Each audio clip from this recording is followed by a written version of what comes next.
Hello, my friends. Welcome back to my channel. I'm so happy to see you here. Today, in this video, we are going to learn English with a special technique called shadowing. Now, you might be wondering, what is shadowing? Let me explain. Shadowing is when you listen to someone speaking in English and try to repeat what they say, exactly how they say it. It helps you improve your pronunciation, intonation, and even your listening skills. It's like being a shadow, following every move. How to practice with this video. Here's how you can use this video to practice. First, listen to me as I read a story. All the words will appear on the screen, so you can follow along. Then, try repeating after me, copying my tone and rhythm. It's okay if you don't get it perfect the first time.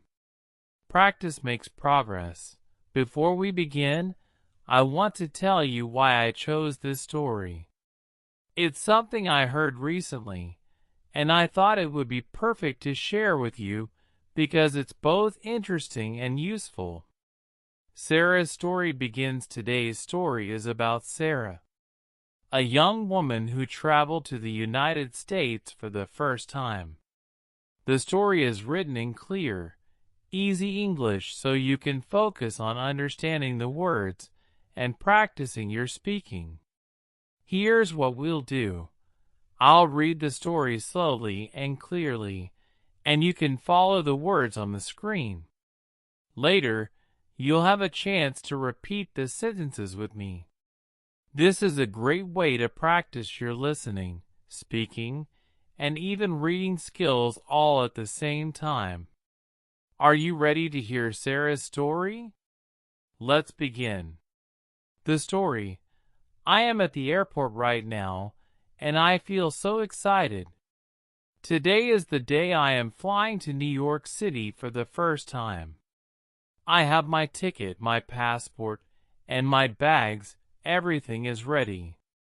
I arrive at the check-in desk and hand my ticket to the lady.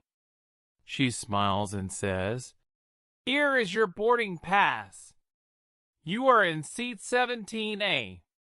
Have a good flight."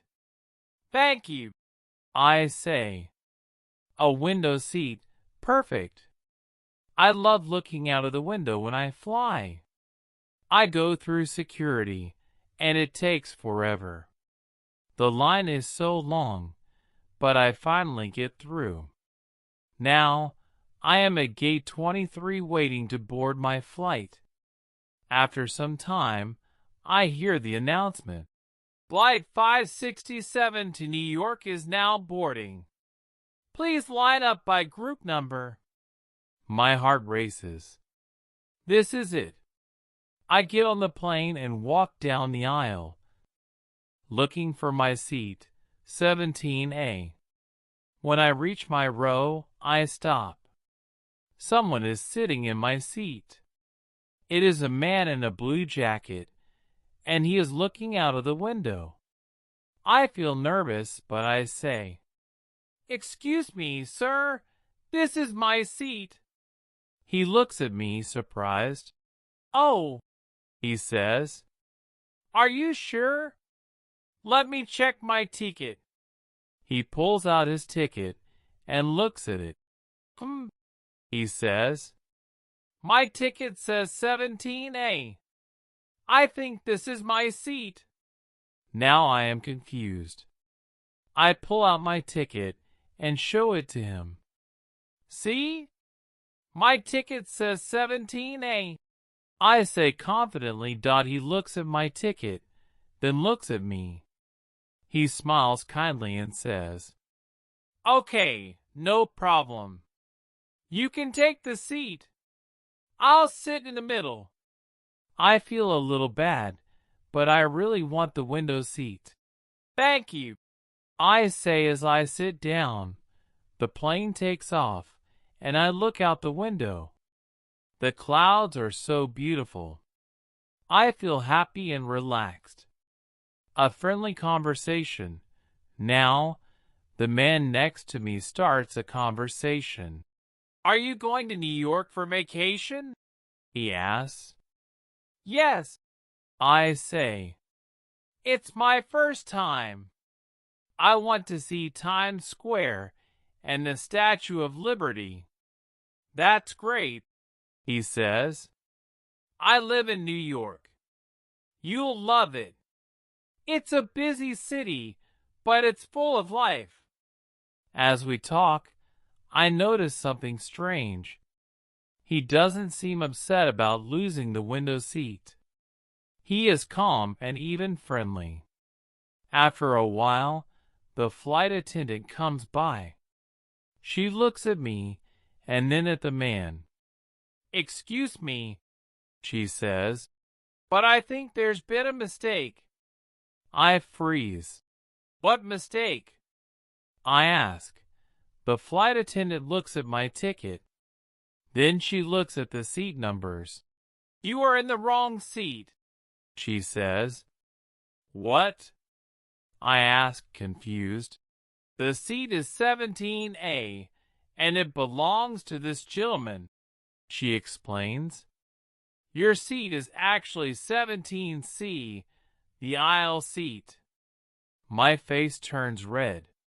I look at the man, and he just smiles. It's okay, he says. I don't mind the middle seat. I feel so embarrassed. All this time, I thought I was right, but I was wrong. I should have been sitting in the aisle seat. I'm so sorry, I say to him. You were right all along. Don't worry about it, he says with a laugh. Mistakes happen. For the rest of the flight, I can't stop thinking about how kind he is. He didn't argue or get upset. He just smiled and let me have the seat. As the plane lands, I thank him again. You are very kind, I say. He just laughs and says, enjoy New York. And next time, double check your ticket. When I leave the plane, I feel a mix of emotions, embarrassment, gratitude, and relief. This trip is already teaching me something important. Sometimes it's okay to admit when you're wrong. Lessons from the story. So what can we learn from Sarah's story? First, always double check your ticket. It's a simple step, but it can save you from a lot of confusion. Mistakes like sitting in the wrong seat are easy to make, especially when we're feeling excited or nervous. But here's the most important lesson. Mistakes are okay. Sarah thought she was right, but she wasn't. Instead of getting upset, the man showed kindness and patience. This teaches us that being kind to others, even in small situations, can make a big difference. Learning English is like this journey. Learning English is just like this journey. Sometimes we make mistakes, and that's okay. Mistakes help us learn and grow. The important thing is to keep trying and stay positive.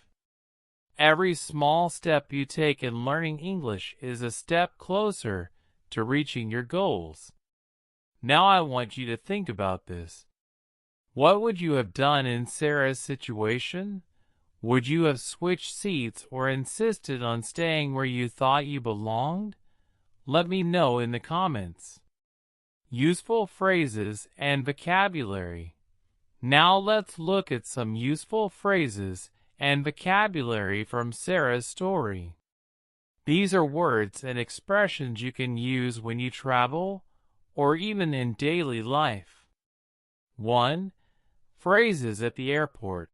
Excuse me, this is my seat. Use this phrase if someone is sitting in the wrong seat. Repeat after me. Excuse me, this is my seat. Let me check my ticket. A polite way to confirm your seat or other travel details. Repeat after me. Let me check my ticket. Have a good flight. A friendly way to wish someone a safe and pleasant trip. Repeat after me. Have a good flight. 2. Vocabulary for travel. Boarding pass. This is the ticket you need to get on the plane. Example: I showed my boarding pass at the gate.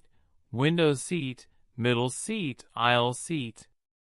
These are the 3 types of seats on a plane. Example: I prefer a window seat because I love the view. Security check. The process where airport staff check your bags and ID. Example: the security check took a long time today. Gate. The area where you wait to board your flight.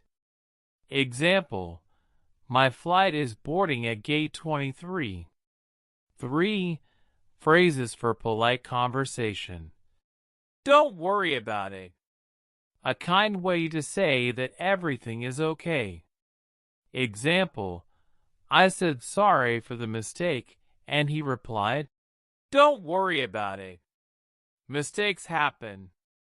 A comforting phrase to remind someone that it's normal to make errors. Example: when I sat in the wrong seat, the man said, mistakes happen. Enjoy your trip. A positive way to wish someone well on their journey. Example: the flight attendant said, enjoy your trip. Practice time. Let's practice some of these phrases together. Repeat after me. Excuse me, this is my seat. Let me check my ticket. Don't worry about it. Mistakes happen. Great job. Remember, these phrases are very useful when you travel. Try using them the next time you fly, or even in other situations where you need to speak politely. Final thoughts. Thank you so much for practicing with me today. I hope you enjoyed Sarah's story and learned something new. Remember, you can watch this video as many times as you want to practice your shadowing.